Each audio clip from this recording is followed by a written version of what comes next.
ओ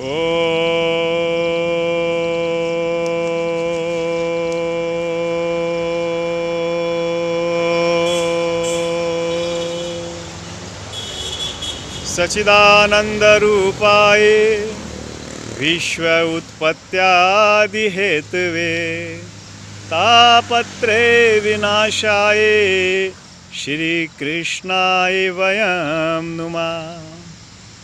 प्रिय आत्मन, हम लोग देवभूमि उत्तराखंड से साधना प्रवास के मध्य इन सुरम वाटियों में रुके हुए हैं। यहाँ कुछ दिन के लिए साधना के लिए आना हुआ। ये बहुत सौभाग्य की बात है कि ये देवभूमि ने हमें यहाँ बुलाया और हम यहाँ कुछ दिन रुक कर के ध्यान का आनंद लेने का सौभाग्य प्राप्त कर सके। ये पूर्ण प्रकृति हमें अपनी तरफ आकर्षित करती है। ये पूर्ण प्रकृति हमें संदेश देती है कि हमारा जीवन कैसा होना चाहिए। ये हरी भरी घाटियाँ, ये हरे भरे वृक्ष इस बात की सूचना देते हैं कि हमारा मन भी हरा भरा होना चाहिए। ये ऊंचे ऊंचे पर्वत श्रृंखलाएं हमें ऊंचाई की तरफ इशारा करती हैं। हमारा जीवन ऊंचा हो, ऊंचे विचार हों, हमारी भक्ति ऊंची हो, हम श्रेष्ठता के शिखर पर चढ़ें। और ये माँ गंगा की धवल धार हमें इस बात की सूचना देती है कि जीवन निरंतर बहता रहता है। इस बहते हुए जीवन में ये तुम्हारा प्रवाह ठीक होगा तो तुम मलिन नहीं हो पाओगे। और ये दिव्य देवदारू के वृक्ष, ये चीड़ के वृक्ष हमारी जो ऊंची क्षमताएं हैं, व्यक्तित्व हैं, उसको निखारने में सहयोगी हैं। निसंदेह ये मौन श्रृंखला हमें ईश्वर के प्रति आकर्षित करती है।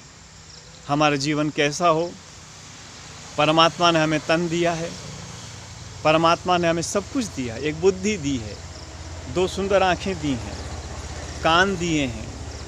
हम इनका सदुपयोग करें।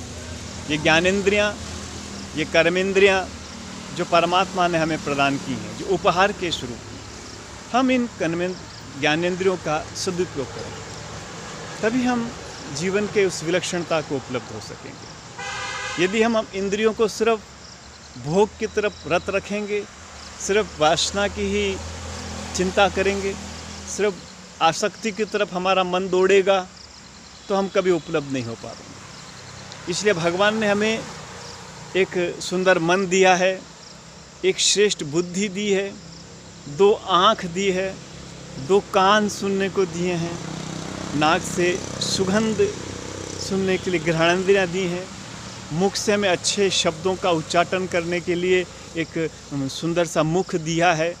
यदि हम अपनी कर्मेंद्रियों का और ज्ञानेंद्रियों का सदुपयोग कर लेते हैं तो हमारे जीवन में एक विपुलता, एक दिव्यता, एक पावनता प्रकट होती है। और जब अंतस्थ में, जब भीतरी मन में हम उतरने लगते हैं, जब थोड़ा प्रवास करते हैं, जिस तरह हम पूर्ण प्रकृति में प्रवास करने के साथ साथ हम अपने अंतरंग के अंदर अपने मन में रहना शुरू करते हैं, जब हमारी यात्रा भीतर की तरफ आरंभ होती है, तब हम उस दिव्य विपुल आनंद को अनुभव कर सकते हैं। इसीलिए प्रत्येक मनुष्य को अवकाश निकाल करके, समय निकाल करके इस प्रकृति में आना चाहिए या रहना चाहिए। यहाँ होने से ही एक दिव्यता प्रकट होती है। कब तक धरती पर रहोगे? आखिर उस माया को जितना भी तुम जोड़ोगे, आखिर छोड़ने के लिए ही है। जब छोड़ना ही है तो क्यों ना उतना ही संग्रहित करो जो आवश्यक हो। जब सब यहीं पे छोड़ करके ही जाना है तो फिर निर्माण करने से बनाने का क्या तात्पर्य है। इसलिए आप अपने जीवन को आध्यात्मिक रंगों से भरें, अपने जीवन को शुद्धता के साथ बढ़ें, अपने जीवन में शुचिता को रखें, अपने जीवन के अंदर मंगल और कल्याण की भावना का प्रवाह करें।